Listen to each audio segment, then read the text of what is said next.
So I think that Elliot Anderson is one of the best young central midfielders in world football at the moment, but given that next summer he's surely going to cost at least £60 million,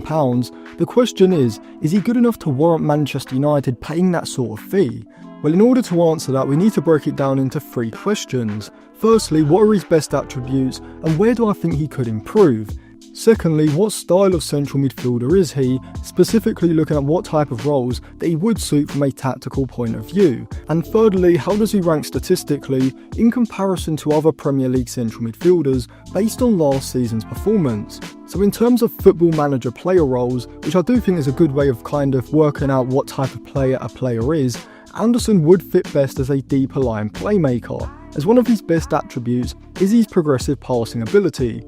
Specifically when it comes to threading incisive passes between the lines, splitting the opposition's midfield line, and crucially, utilising that kind of disguised passing technique that I've talked about being so valuable in the cases of Adam Wharton and Lamine Camara. If you want to check out my analysis videos on those two, I'll leave them linked in the description or in the eye above. But this disguised passing technique allows him to shape like he's going to play the pass on the outside of an opposition player, which can lead them to shifting their balance one way before at the last second he's able to close his hips on the ball and find a player in behind the midfield line, which combined with his vision and textbook technique makes him perfect to operate in deeper areas of the midfield in possession. And I'm going to show you statistical data behind my assessment in just a minute. However, the reason I rate Anderson so highly is that his skill set is incredibly complete, and I would argue that stylistically, he's exactly what you would want from a modern day central midfielder. But before I break down why I think this, as well as showing you how he compares to other Premier League central midfielders statistically, if you want to check out any cheap, good quality football jerseys, go over to jerseyfifa.co. They've got a variety of different current season and retro jerseys, including the new Manchester United shirts for this season. They sent me over the home shirt with Bruno Fernandes on the back, as well as this 06-07 Manchester United white away shirt with Ronaldo 7 on the back, alongside this Zinedine Zidane Juventus shirt from the 1990s as well. If you use code Atlantis at checkout, you'll get a 10% discount, so I'll leave a link in the description and in the comments section below. So we can see how good he is at progressing the ball forward via his passing statistically, as he ranked in the 90th percentile for his progressive passes adjusted for possession, as well as sitting in the 70th to 80th percentile range for his overall progressive passes completed and his passes into the final third. And whilst he has shown an eye for a defence splitting through ball, a trait that he certainly has in his locker, he does rank slightly lower for the volume that he completes. Alongside his progressive passing ability, Anderson also has the press resistance that United desperately need in both the build-up phase and higher up in the middle third, capable of receiving the ball with his back to goal under immediate pressure and using his close ball control and fluid body movement to twist and turn out of pressure, before then being able to circulate the ball with a pass or drive forward into the space behind the pressing player.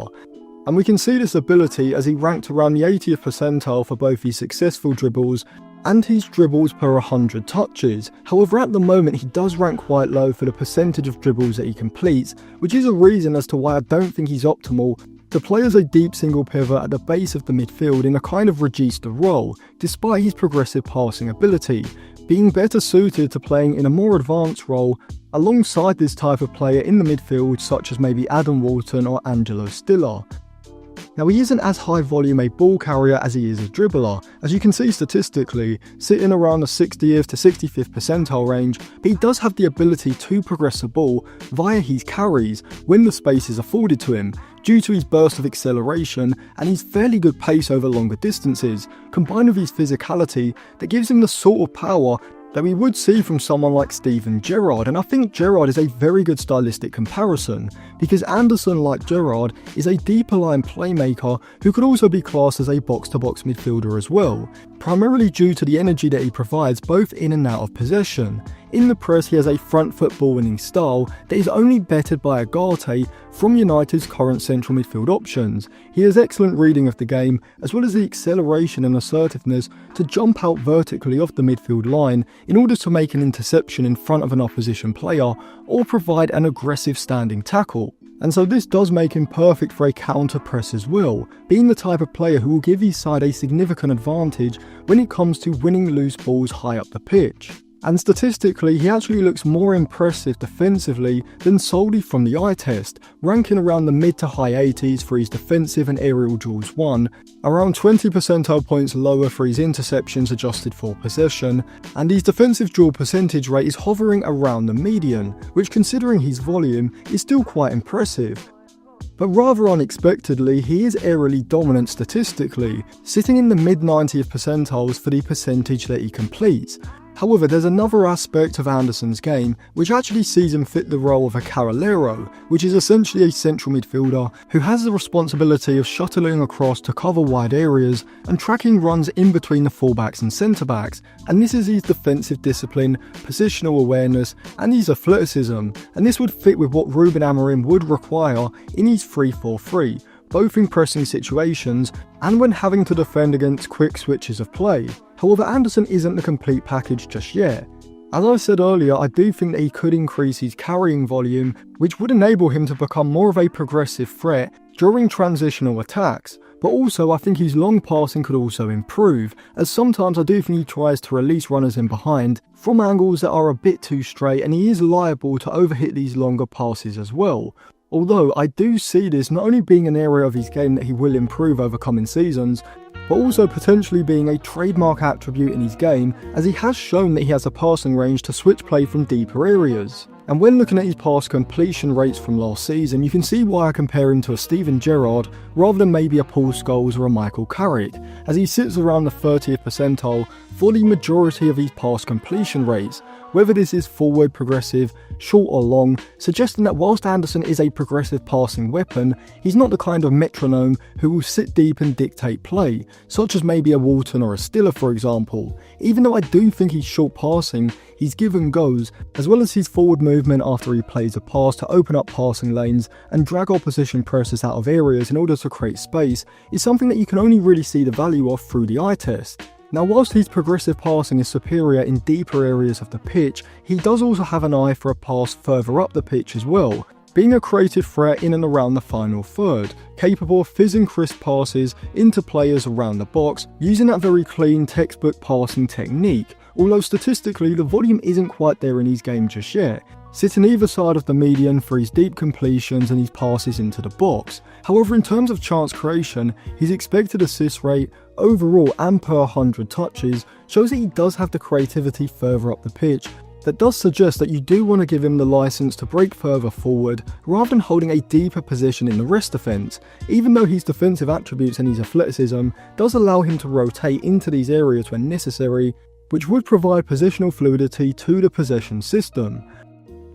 Alongside this, whilst we do occasionally see him utilising his athleticism in order to provide movement ahead of the ball, I think in the right role in specific systems, he could resemble someone like Darren Fletcher, having the ability to break off the back of the opposition's midfield line, providing third man runs from deep ahead of play, such as underlapping wide players with runs between the opposition's fullbacks and centre-backs in order to get into low crossing positions in those interior channels in the final third. When he is in the final third, statistically he's at or just below the median for his XG and goal scoring metrics, showing that at Forest the role he's currently playing isn't allowing him to break into goal scoring positions. However, he does appear to have an astute shooting technique off of both feet when he does receive the opportunity in and around the edge of the box, and so I do think that with the right stability in the midfield and defensive line behind him, he could develop his goal scoring ability further, breaking into the box from deep to receive cutbacks or providing movement ahead of the centre forward,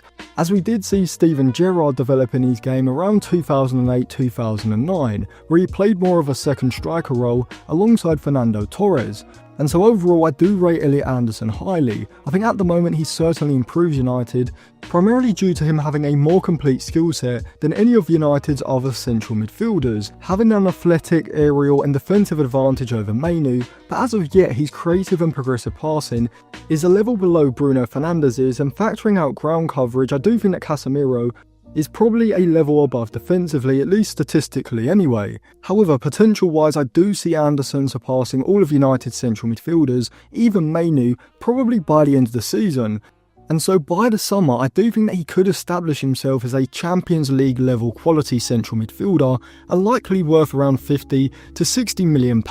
and given how his skill set aligns with what is required in the modern game,